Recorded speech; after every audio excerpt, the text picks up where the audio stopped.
कर दिया और ये वाला मेरा ग्राउंड कर दिया और इसमें जो है मैं क्या लगा दिया, इग्निशन लगा दिया। यहाँ पे 21 वोल्टेज नहीं बन रहा है, तो उस केस में भी जो है जो हो गया हमारा कैन लो हो गया और 24 जो हो गया मेरा ये कैन हाई हो गया।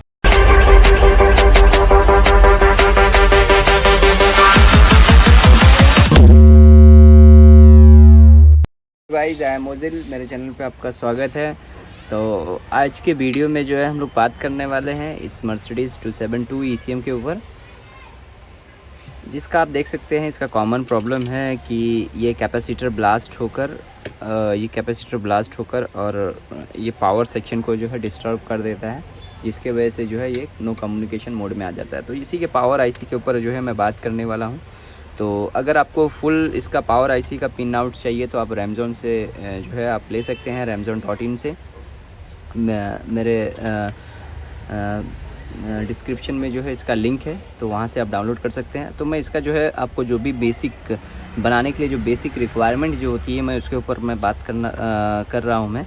तो मैं एक आईसी बनाता हूँ, यही आईसी, और इस आईसी का नंबर होता है 30554 ये आईसी है। और इसके जो है टोटल 64 लैग्स होते हैं, 64 लैग्स होते हैं। जैसा कि इसमें जो है स्टार्टिंग 1 यहाँ से होता है, फिर कुछ यहाँ पे रहते हैं, फिर यहाँ से स्टार्ट हो जाते हैं। ये कुछ इस तरीके से जो है ये दिखता है हमारा ये आईसी, ठीक है। और इस आईसी को जो है मैं एक यहाँ पर जो है एक रिले बनाऊँगा जो अच्छे समझ में आने के लिए सही रहेगा। तो रिले का पिन को जो है मैं यहाँ पे 85 और 86 कर दूँगा, जो हमारा कॉइल का होता है सेक्शन, ठीक है। और एक जो है मैं क्या करूँगा यहाँ पर 87 और 30 कर दूँगा, और जो 30 रहेगा इसके अंदर मैं 12 वोल्टेज कर दूँगा, और सेम जो है 12 वोल्टेज मैं 85 में भी दे दूँगा, ठीक है। अब हमारे पास एक समझो यहाँ पर जो है हमारे पास इग्निशन स्विच है, इसमें तो EZS आता है, तो मैं EZS ही बनाऊँगा। ये कुछ इस तरीके से रहता है। जब आप इग्निशन ऑन करते हैं उस टाइम पे क्या होता है कि इसमें से एक 12 वोल्टेज जो है आता है, इसमें 12 वोल्टेज जो है किसके, ये फ्रंट सैम से आता है।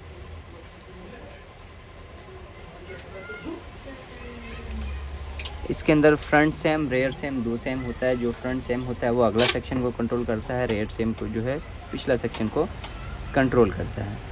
तो इसमें जो इग्निशन है मेरा वाया फ्रंट सैम्स के वाया आता है। उसके बाद जो इग्निशन आता है हमारा इसके पिन नंबर 54 पर आ जाता है, जो पिन नंबर 54 हमारा यहाँ दिखता है। तो मैं ये कुछ इसको इस तरीके से मैं जो है लगा दूँगा। इसके बीच में जो है एक रेजिस्टेंस लगा होगा, वोल्टेज डिवाइडर सर्किट, कुछ इस तरीके से, ठीक है। जब इसके अंदर इग्निशन आएगा उसी टाइम जो है पिन नंबर 56, जैसे 54 पर 12 वोल्टेज इग्निशन आया, ठीक है। तो ये 56 जो है यहाँ से जो है हमारा एक आउट होगा, क्या होगा, ग्राउंड आउट होगा, और ये ग्राउंड आउट होकर जो है हमारा चले जाएगा 86 में। तो 85 में जो है 12 वोल्टेज ऑलरेडी एग्जिस्ट है, और 86 में जो है हमारा ये ग्राउंड आया।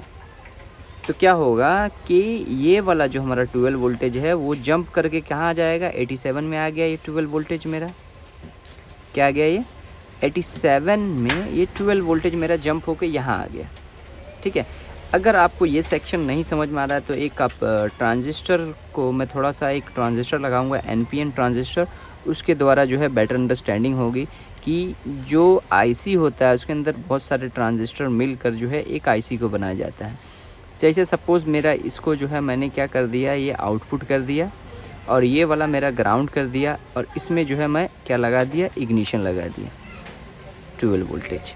तो जैसा ही इसके अंदर जो है 12 वोल्टेज आता है वोल्टेज डिवाइडर के सर्किट हिसाब से, वैसा ही क्या होता है, ये ग्राउंड जो है इससे कनेक्ट होकर यहाँ से ग्राउंड आउट हो जाता है और मेन रिले को ऑन करता है। ये इनबिल्ट इसके अंदर होता है, तो अच्छे समझने के लिए मैंने इस तरीके से बना दिया है। बहुत सारे थाउजेंड्स ऑफ ट्रांजिस्टर को यूज़ करके एक आईसी बनाया जाता है। अब ये वाला जो 12 वोल्टेज है ये यहाँ से आउट होगा, ठीक है, और यहाँ से आउट होने के बाद चला जाएगा हमारा पिन नंबर 42 में। इस आईसी के पिन नंबर 42 में जो है ये वाला हिस्सा जो है चला जाएगा, ये वाला आईसी। और इसका जो यहाँ पर जो प्लेट होता है वो सब में ग्राउंड होता है, और ये इसके आजू बाजू जो भी रहेगा वो सब ग्राउंड ही रहेगा।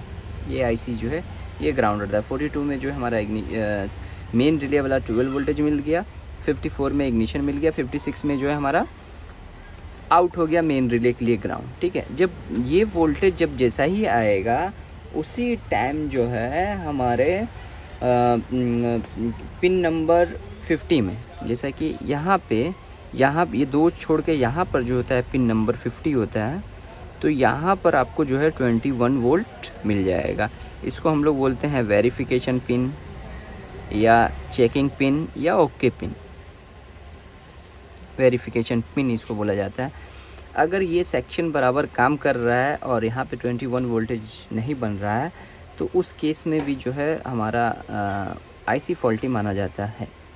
ज़्यादातर सब कुछ बन रहा है, स्कैन भी होगा, सब कुछ होगा, लेकिन कुछ न कुछ फंक्शन जो है नहीं काम करेगा, प्रॉपर नहीं करेगा। जैसे कुछ रेडिएटर फ़ैन ऑन कर देना, चाहे एसी प्रॉपर नहीं काम करना, तो उस सेक्शन में जो है इस आईसी को चेंज करने के वजह से जो है हमारा प्रॉब्लम सॉल्व आउट हो जाता है। जैसे जैसे काम करते हैं वैसे वैसे एक्सपीरियंस जो है आगे आगे आते रहता है हमारे को, ठीक है।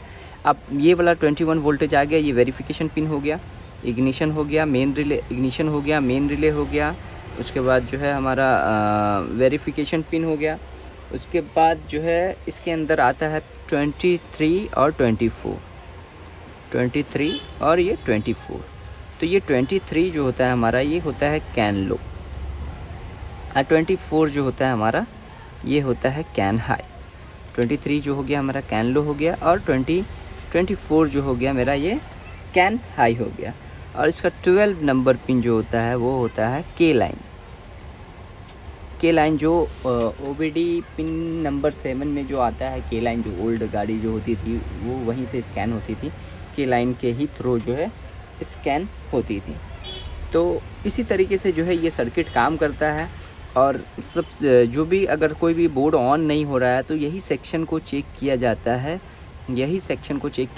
और स्कैनिंग करने के लिए भी जो है हम लोग सेम प्रोसीजर अपनाते हैं। जैसा कि ये इग्निशन है तो इग्निशन में एक 12 वोल्टेज दे दिए, और ये मेन है तो इसमें जो है हम लोग 12 वोल्टेज दे दिए, डायरेक्ट पिन पे ही सोल्डर कर देते हैं, या कहीं पे बोर्ड पे, समझो ये बोर्ड है तो यहाँ पे आया हुआ है 12 वोल्टेज, तो हम लोग यहाँ पे मार देते हैं। ग्राउंड है तो ग्राउंड तो किधर भी दे देंगे, यहाँ दे देंगे, यहाँ दे देंगे, जिधर मिल गया उधर ग्राउंड दे देते हैं। उसके बाद कैन वाला जो होता है, जैसा कि ये कैन है, कैन लो कैन हाई, तो ये कैन लो कैन हाई इसका जो पिन नंबर 23 24 यहाँ आता है, इसका कैन 23 24 यहाँ पे आता है। तो यहाँ से जो है हम लोग ट्रेस आउट कर लेते हैं, तो इस कॉइल पे मिल जाता है, तो हम लोग यहाँ से भी हो जाता है। लेकिन इसमें जो है क्या होता है, ये आईसी जो है कैन बनाती है, तो हम लोग यहाँ से भी कर लेते हैं। तो जैसे जैसे काम करते हैं वैसे वैसे एक्सपीरियंस होता है इसके अंदर, एकदम से नहीं होता है, ठीक है। तो ये वाला हिस्सा हो गया हमारा। तो इसी तरीके से जो है हम लोग टेबल पे जो है स्कैन कर लेते हैं वाया ओबीडी के थ्रू।